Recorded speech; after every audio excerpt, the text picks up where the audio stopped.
Just want to say a huge thank you to all members of the Kinetic Rugby League channel. I will be switching memberships from YouTube over to Patreon, so if you'd like to become a member and get more perks over there, you can do by clicking the link in the description down below. Once again, thank you very much for your support, but let's get on with the video. Ladies and gentlemen, welcome to the Kinetic Rugby League channel. We're here at the Grand Final predictions. On screen is a recap of my preliminary final predictions.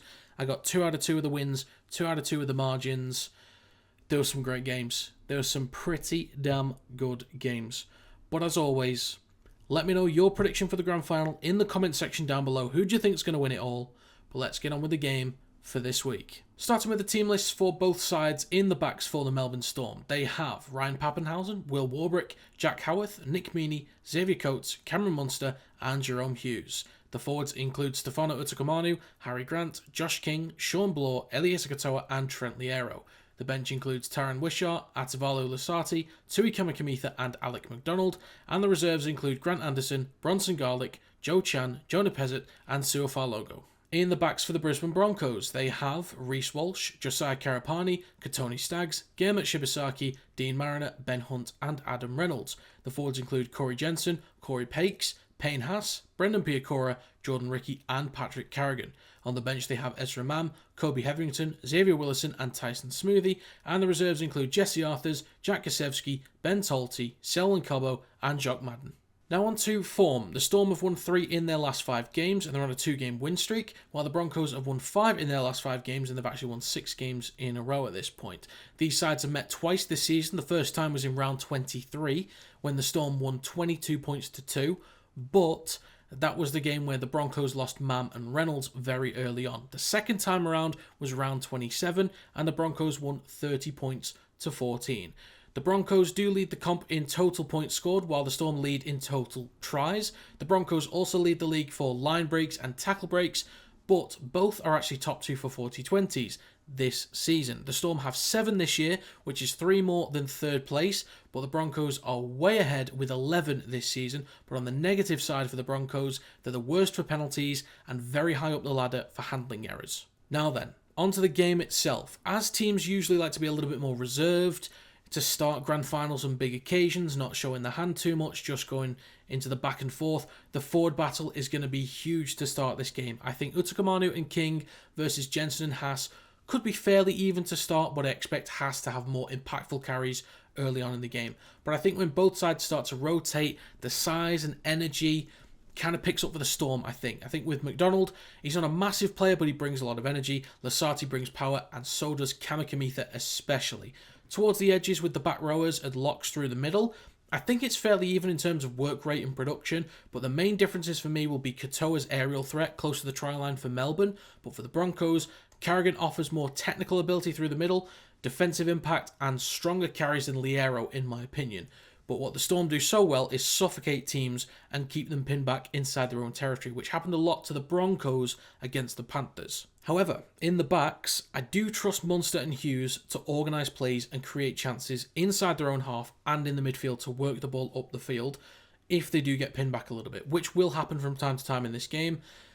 But I don't really look at either of those as long-range kickers if they get pinned back. Whereas, with the Broncos, they've at least got Walsh on their side, who can get them further up the field with his kicking game. But in general play, when both sides go into the back and forth through the midfield, the Broncos also have 2 more experienced heads controlling each side of the field in Hunt and Reynolds. Now, both fullbacks will also be huge with sweeping runs out the back. I think both can create chances from nothing. They can both be dangerous down the short side. They can both beat plays in 1v1s as well. Typically, I think Papenhuyzen is the more reliable in high-pressure situations, so usually he's more likely to execute 1 or 2 plays that result in points. However, with Walsh, although I think he's got more mistakes in his game, like needing to nail a pass but it goes wayward or it's intercepted, maybe he drops the ball or a kick goes slightly wrong, either it's out on the full or it's over the dead ball line, I think he has a little bit more potential to have more dangerous moments and have more contribution in short bursts throughout the game. So Papenhuyzen can stay in the game for 80 minutes, but when Walsh kind of switches on for a 10, 15, 20-minute period, he is lethal. So they'll both contribute, just in different ways. And there are a few other pieces on either side that will have a say in this game. You take Grant for the Storm. He's going to be huge for potential line breaks in midfield if the Storm can get quick play the balls. And inside the 10, he could find a try near the sticks. But just his presence alone in front of the try line could keep more Broncos players locked near the ruck to watch out for him alone, which could mean there's more space for the rest of the spine out wide. Wishart for the Storm as well will be interesting. He can be using the halves at 9 or at 13. He'll add a bit more pace through the middle when the Broncos defenders get tired. For the Broncos, Mam offers a lot of pace off the bench over on the left edge, so they'll likely give Pakes a break. Hunt goes to 9, Mam goes to 6 like they did against the Panthers.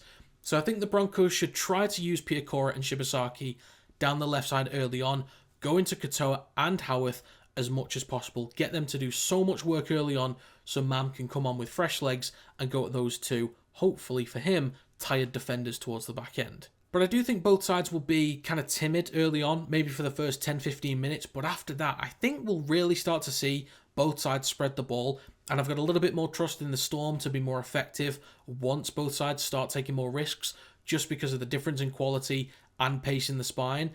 And I think they'll be less likely to turn the ball over when moving the ball around, but I think both will have a couple of early mistakes, to be honest. But after that phase, I think the centre battles will then start to play a part with Staggs versus Meaney and Howarth versus Shibasaki. When both make mistakes, both sides make mistakes, I think they'll want to keep moving the ball towards the edges, give the centres the early ball and let them make the plays themselves. And for me, the most dangerous option out there is Katoni Staggs with his carries and line break potential. And then Shibasaki on the other side, but defensively, is going to be huge. I don't think there's much that gets past him, to be honest. So I think for the first 10-15 minutes, it's going to be fairly back and forth, with a few opportunities for either side due to errors or penalties gifting territory either way.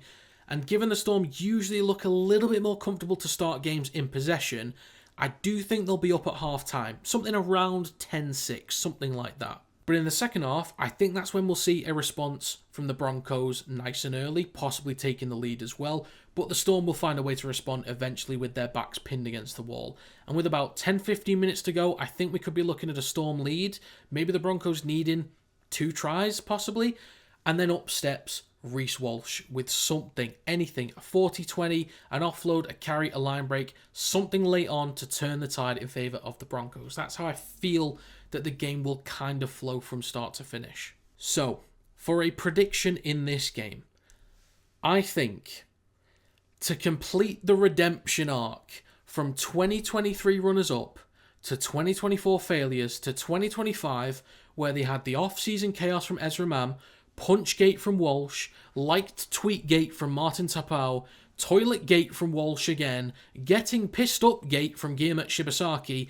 Even after all that, they are still here in the grand final. But do you know who else is there?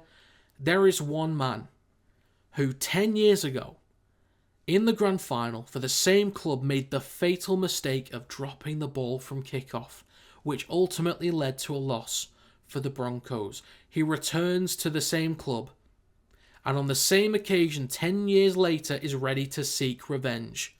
This club has been tested to a different level over the last few years with one thing or another, internal or external, and they are here. There is a different level to the Broncos right now with the most informed player in the game in Reece Walsh to make the difference, with Reynolds, with Hunt controlling the kicking, controlling the tempo. I think they can get it done. So for prediction in this one, I'm going to go with the Broncos to win by 1 to 12 points with a scoreline of Melbourne Storm 20, Brisbane Broncos 24. And for a try scorer, I'm going to go with Reece Walsh. So even though there's just the one game to cover, my recap is for the Broncos to win by 1 to 12 points. For win confidence, I'm at 51%. It is that close for me. I'm really not that confident picking either side. I just think there's a little bit more going for the Broncos right now with everything that's happened, how that team is performing.